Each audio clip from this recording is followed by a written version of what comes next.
Hi, this is Jessica Van Dop de Jesus with The Dining Traveler, and welcome to part 3 of the Dining Traveler cooking series, where we do our favorite recipes from our favorite destinations. We are headed to Puerto Rico to celebrate a very Puerto Rican Christmas using recipes that have been in my family for years. And we're shooting on location at La Cosecha, which is a contemporary Latin American market located in the Union Market District of Washington, D.C. For this episode, we are making Coquito, and Coquito is one of my favorite things ever. I believe it should not be reserved for the holidays. It's this rich, decadent drink with coconut milk, cream of coconut, and of course, lots of rum. So let's get this started. So for me, the foundation of a good Coquito are the spices, and what a lot of recipes do a little bit different is that they ask you to use ground spices, for example, ground cinnamon or cloves. But what happens is that when you do that, all the spices go to the top when you have it in the refrigerator. So I recommend just steeping these spices into the milk, and you have a better, longer lasting flavor. So I'm gonna use around an inch of ginger, of freshly cut ginger. Peeled, of course. I love ginger. I love like the spicy flavor of it. And one of the things that, this is like not part of my mom's recipe, I'm deviating a little bit, but my best friend Karen in Puerto Rico, she told me to put star anise. I don't put a lot, I just put like 1 or 2 pods, and it just gives it like this extra like oomph to it. If you're not an aniseed person, just skip it, but it smells delicious and it goes really well with the other spices.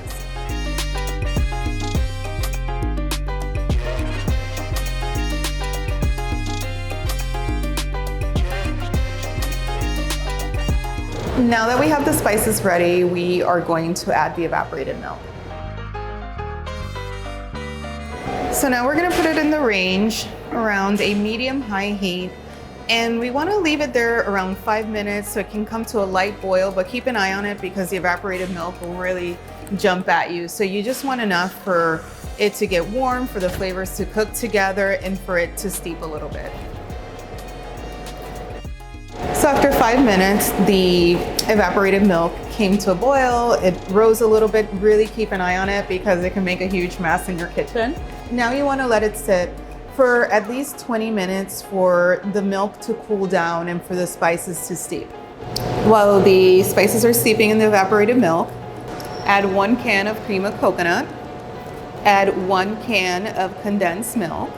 Make sure you use a spoon or a little spatula to get it all out. A lot of it actually stays stuck to the bottom because it's so thick.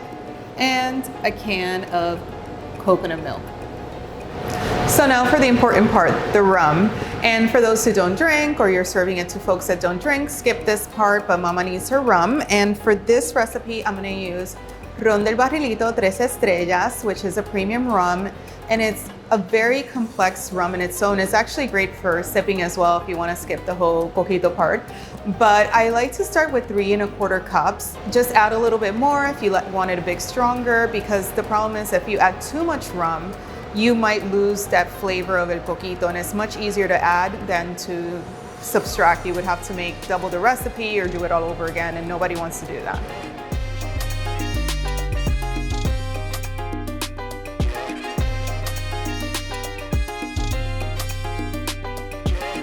So once the Coquito's done, you just pour it in the container. Ideally, I would let it chill overnight. Some people can't contain themselves like me, so I'll probably drink a little bit more now.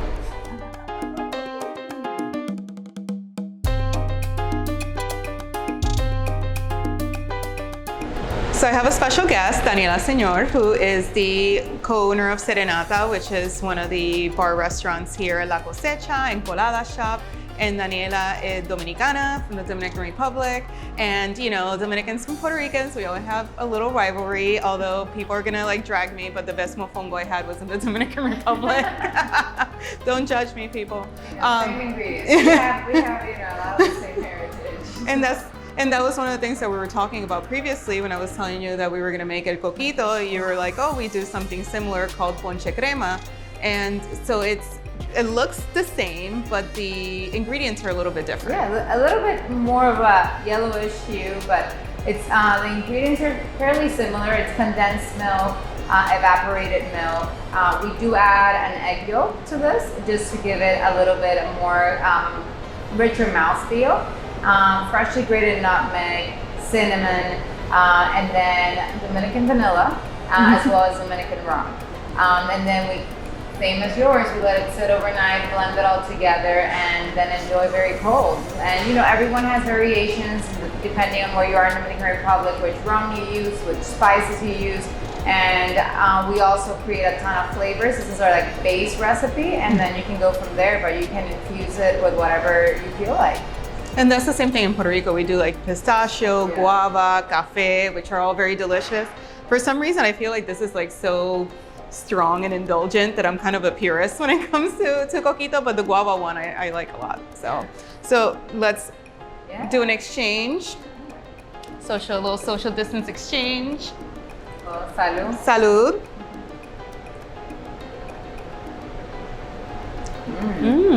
So good.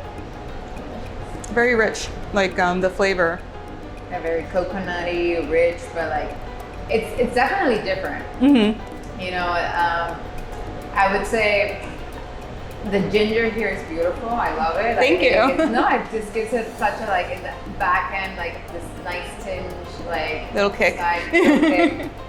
With the coconut, it's so good, and yeah, but they're both beautiful. I don't know if we need to choose. Yeah, you know, you can have a party with both of them, Exactly. so why not? You know, and I'm like, because I know that this is really heavy, but I can like drink a whole thing of this. 100%, especially like, and I mean, who needs dessert? This is dessert. Yes. You know, like this is a fun dessert. Yes, and it's also what we do a lot in Puerto Rico, and I've done it here, is that we put it in containers and decorate it and give it out as gifts. So it's like a great gift idea, especially nowadays where people want stuff that's edible, low waste. It's a great idea. So cheers, salud. Thank you, Daniela. Thank you for having me. And this is how we make coquito at Casa Dining Traveler. I hope you guys enjoyed the video. This recipe's been in my family for many years. It gives me a lot of great memories of my father, who used to call it ron con coco. And a big thank you to La Cosecha for allowing me to use this gorgeous space. And I would love to hear your comments. If you make it differently, what are your little tips? Please share. And also, if it's your first time making coquito and you have some questions about the recipe, I would love to hear that as well. So, salud y nos vemos pronto.